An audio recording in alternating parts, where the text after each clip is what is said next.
Mga bro, isa na namang bigatin ang bumisita sa atin. Walang iba kundi si French Joint Commander for Asia Pacific Rear Admiral Guillaume Pinget, at ang visit niyang ito ay hindi lang simpleng diplomatic call, ito ay isang malinaw na patunay ng lumalalim na partnership sa pagitan ng Pilipinas at France pagdating sa depensa at seguridad. Kung may isang bagay na pinapakita ng visit na ito ay ang commitment ng AFP na palakasin ang ating ugnayan sa mga kalyadong bansa na may parehong pananaw sa regional security. Hindi lang ito tungkol sa pagpapakita ng respeto, ito ay tungkol sa konkretong hakbang para tiyakin na may katuwang tayo sa pagtugon sa mga banta, lalo na sa West Philippine Sea. At mga bro, may isa pang malupit na balita. Ang France ay isa sa 3 bansang kinakausap ng Pilipinas para sa isang Reciprocal Access Agreement o RA.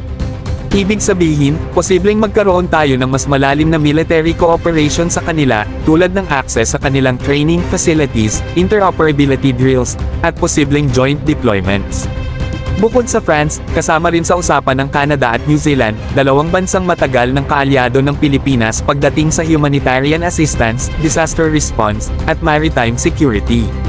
Ibig sabihin, mas malawak ang magiging saklaw ng ating defense partnerships, na siguradong makakatulong sa pagpapatibay ng ating depensa. Mga bro, hindi na ito panahon ng pagiging isolated.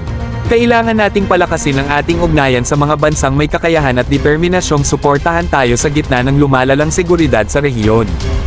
At kung maisasara natin ang RA deals na ito, tiyak na mas mapapalakas natin ang ating depensa sa pamamagitan ng joint training, intelligence sharing, at mas mabilis na deployment ng puwersa kung kinakailangan.